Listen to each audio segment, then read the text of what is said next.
दोस्तों आज करने वाले हैं शुड के यूजेस। शुड के बारे में आप जानते ही हैं, हमेशा जब भी हमने इंग्लिश ग्रामर पढ़ी है अपने स्कूल्स में, कॉलेजेस में, तो हमने शुड के बारे में तो पढ़ा ही है। बट आज मैं आपको बताने वाला हूँ शुड के ऐसे 6 यूजेस, ऐसे मॉडिफाइड 6 यूजेस जो शायद आपने नहीं पढ़े होंगे, और अगर पढ़े भी होंगे तो शायद अब आपको ध्यान नहीं होंगे। तो जिसने नहीं पढ़े हैं उसे पढ़ा देते हैं, और जिसे ध्यान नहीं है उसे ध्यान दिला देते हैं।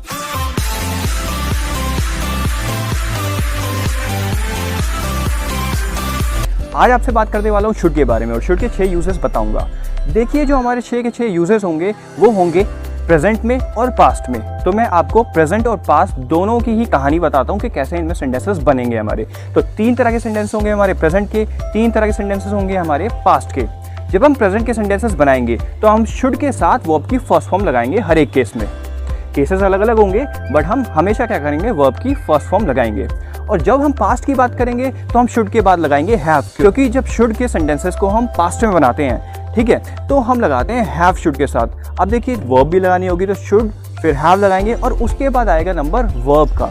तो वर्ब लगाएंगे हम थर्ड फॉर्म में, क्योंकि हैव की ये प्रॉपर्टी होती है कि हैव के अगले ही प्लेस पे कोई वर्ब आती है तो वो आती है थर्ड फॉर्म में। देखिए जो शुड है हमारा वो बिलोंग करता है मॉडल कैटेगरी को। मॉडल कैटेगरी यानी कि can, could, may, might, would, और इसी तरह से और भी बहुत सारे मॉडल्स होते हैं। मॉडल्स एक तरह के हेल्पिंग वर्ब ही होते हैं, बट ये हेल्पिंग वर्ब से डिफरेंट थोड़े से इस तरीके से होते हैं क्योंकि इन पर सब्जेक्ट का कोई प्रभाव नहीं पड़ता। सब्जेक्ट चाहे first person, second person, third person हो, चाहे सिंगुलर हो चाहे प्लूरल हो, सब्जेक्ट के हिसाब से ये मॉडल्स चेंज नहीं होते।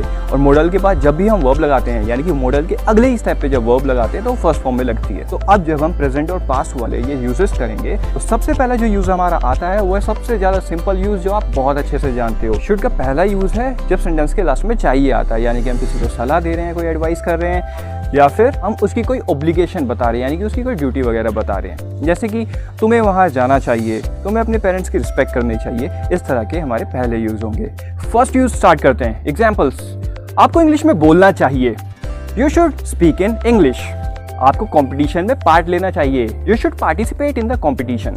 उसे अपने माता पिता की रिस्पेक्ट करनी चाहिए, he should respect his parents. उन्हें आपकी समस्या समझनी चाहिए, they should understand your problem. Varun को मेरे पैसे लौटा देने चाहिए, Varun should return my money. देखिए एक ऑब्लिगेशन है ये, यानी कि एक ड्यूटी है। वरुण की ड्यूटी क्या बनती है, वो मेरे पैसे लौटा दे। Varun should return my money. हमें चाइनीज सामान को बॉयकॉट कर देना चाहिए, we should boycott Chinese goods. Rahul को तुम्हारा वेट करना चाहिए, Rahul should wait for you. मुझे मैथ्स पढ़ानी चाहिए, I should teach maths. Raman को गाली नहीं देनी चाहिए, रमन शुड नॉट अब्यूज। मुझे एक नया स्मार्टफोन खरीद लेना चाहिए, I should buy a new smartphone. अब देखिए जो सारे के सारे सेंटेंसेस अभी हमने करे ये सारे प्रेजेंट पे थे, और इन्हीं सेंटेंसेस को मैं पास्ट में करके दिखाता हूँ, और वो है हमारा सेकंड यूज। मैंने आपको बताया था पास्ट में करने के लिए आपको शुड के बाद हैव लगाना है, और जो वर्ब्स हमने इन्हीं सेंटेंसेस में यूज करी है वो सारी वर्ब्स अब थर्ड फॉर्म में हो जाएगी, क्योंकि हैव के बाद थर्ड फॉर्म लगती है, ये कंपलसरी है। तो पहला सेंटेंस, मुझे इंग्लिश में बोलना चाहिए था। अब देखिए सेंटेंस में पहले प्रेजेंट में लग रहा था मुझे इंग्लिश में बोलना चाहिए, अब लग रहा है मुझे इंग्लिश में बोलना चाहिए था। तो यहाँ पे I should have spoken in English. आपको कंपटीशन में भाग लेना चाहिए था, You should have participated in the competition. उसे अपने पेरेंट्स की रिस्पेक्ट करनी चाहिए थी, मान लो अब बहुत लेट हो चुका है, He should have respected his parents. उन्हें आपकी प्रॉब्लम समझनी चाहिए थी, They should have understood your problem. Varun को मेरे पैसे लौटाने चाहिए थे, अभी तक नहीं लौटाए, वरुण को मेरे पैसे लौटाने चाहिए थे, Varun should have returned my money. हमें चाइनीज गुड्स का बॉयकॉट कर देना चाहिए था, we should have boycotted Chinese goods. Rahul को आपका इंतजार करना चाहिए था, Rahul should have waited for you. मुझे मैथ्स पढ़ानी चाहिए थी, I should have taught maths. Raman को गाली नहीं देनी चाहिए थी, रमन शुडंट हैव अब्यूज्ड। मुझे एक नया स्मार्टफोन खरीद लेना चाहिए था, I should have bought a new smartphone. तो देखा आप लोगों ने, प्रेजेंट में हमने फर्स्ट फॉर्म लगाई शुड के बाद, और पास्ट में करने के लिए इसी सेंटेंस को हमने शुड के बाद हैव लगा के और थर्ड फॉर्म लगा दी। चलिए बढ़ते हैं अपने थर्ड यूज की तरफ। जो हमारा थर्ड यूज है वो है शुड बी। अब बी का मतलब होता है होना, तो शुड बी जब हमने लगाया तो इसका मतलब हो गया होना चाहिए। आपको ईमानदार होना चाहिए, यू शुड बी ऑनेस्ट। आपको तो एक शिक्षक होना चाहिए, you should be a teacher. उसे घर पर होना चाहिए, he should be eight home. मुझे अमीर होना चाहिए, आई शुड बी रिच। प्रत्येक व्यक्ति को पढ़ा लिखा होना चाहिए, बहुत जरूरी है। Everyone should be educated. आपको तो एक पेंटर होना चाहिए, you should be a painter. Ravi को तो एक एक्टर होना चाहिए, Ravi should be an actor. Mohan को एक बिजनेसमैन होना चाहिए, Mohan should be a businessman. अब देखिए मैंने आपको क्या बताया था, मैंने आपको बताया कि जब सेंटेंसेस को पास्ट में करते हैं तो हम शुड के बाद हैव लगा देते हैं। हमने थर्ड यूज़ करा शुड बी वाला। इन्हीं के सेंटेंसेस को हम पास्ट में करेंगे। देखिए शुड बी है, अभी यहाँ पे तो वर्ब क्या है, बी। ठीक है, बी मतलब होना होता है और बी भी एक वर्ब होती है। तो हम बी को जरा साइड कर देते हैं और शुड के बाद लगाते हैं हैव। हमने शुड के बाद हैव लगाया तो हैव की कहानी क्या है, हैव कहता है कि भाई मेरे आगे तो लगेगी थर्ड फॉर्म, तो बी ना लगा के हम लगाएंगे बीन और ये हो जाएगा शुड हैव बीन। तो हमारा जो फोर्थ यूज है वो है शुड हैव बीन। आपको ईमानदार होना चाहिए था, you should have been honest. आपको तो एक शिक्षक होना चाहिए था, you should have been a teacher. उसे घर पर होना चाहिए था, he should have been at home. मुझे अमीर होना चाहिए था, I should have been rich. प्रत्येक व्यक्ति को पढ़ा लिखा होना चाहिए था, everyone should have been educated. आपको एक पेंटर होना चाहिए था, you should have been a painter. Ravi को एक एक्टर होना चाहिए था, Ravi should have been an actor. Mohan को एक बिजनेसमैन होना चाहिए था, Mohan should have been a businessman. बढ़ते हैं अपने फिफ्थ यूज की तरफ। फिफ्थ यूज है हमारा शुड हैव। अच्छा, शुड हैव तो हमने सेकंड यूज में भी करा है, बट वो शुड हैव हमने करा था पास्ट में। ये शुड हैव है जब हम किसी चीज़ के बारे में बताएंगे कि वो चीज़ हमारे पास होनी चाहिए। जैसे कि आपके पास आईडी कार्ड होना चाहिए। तो देखो, जब पास होने की बात होती है, किसी भी चीज़ का पोजेशन होने की बात होती है, हम हैव लगाते हैं। जैसे कि मेरे पास एक बाइक है, आई हैव अ बाइक। तो अगर मैं बोलूँगा मेरे पास एक बाइक होनी चाहिए, तो चाहिए के लिए शुड भी आ जाएगा सेंटेंस में और सेंटेंस हो जाएगा आई शुड हैव अ बाइक। समझे शुड हैव का यहाँ पे क्या यूज हो रहा है। आपके पास एक आईडी कार्ड होना चाहिए, you should have an ID card. कल तक आपके पास सारी किताबें होनी चाहिए, you should have all the books by tomorrow. लोगों में सब्र होना चाहिए, पीपल शुड हैव पेशेंस। मेरे पास बहुत पैसा होना चाहिए, I should have a lot of money.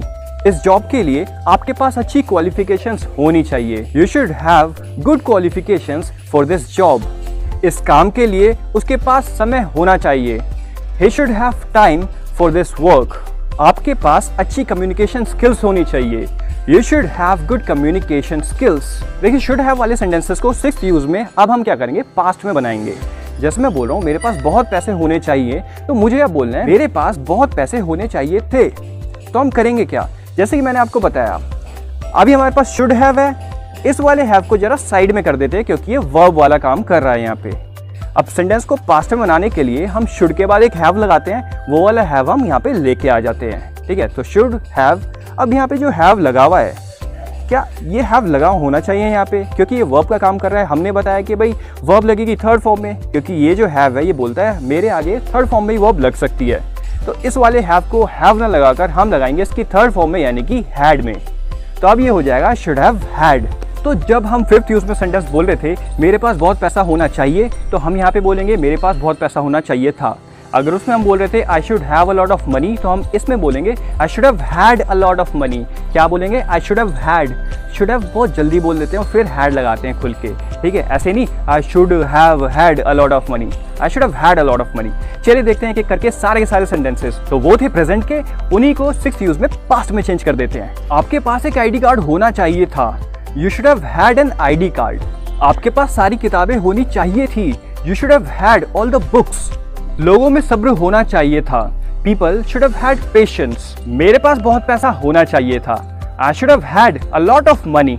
इस जॉब के लिए आपके पास अच्छी क्वालिफिकेशंस होनी चाहिए थी, you should have had good qualifications for this job. इस काम के लिए उसके पास समय होना चाहिए था, he should have had time for this work. आपके पास अच्छी कम्युनिकेशन स्किल्स होनी चाहिए थी, you should have had good communication skills. तो दोस्तों ये थे हमारे 6 यूजेस। तो हमने करा should, should have, should be, should have been, should have had. देखिए जो 6 के 6 यूजेस हैं आपके डे टू डे लाइफ में बोले जाने वाले सेंटेंसेस में भरपूर आते हैं। आई होप इस वीडियो से आपको अच्छी जानकारी मिली होगी शुड के इन यूजेस के बारे में। मैं आपके लिए ऐसे इंग्लिश लेसन लाता रहता हूँ। अगर आपको वीडियो अच्छी लगी हो तो यार लाइक कर देना, नहीं पसंद आई हो तो डिसलाइक भी कर सकते हो। शेयर करना अपने फ्रेंड्स के साथ। Thank you.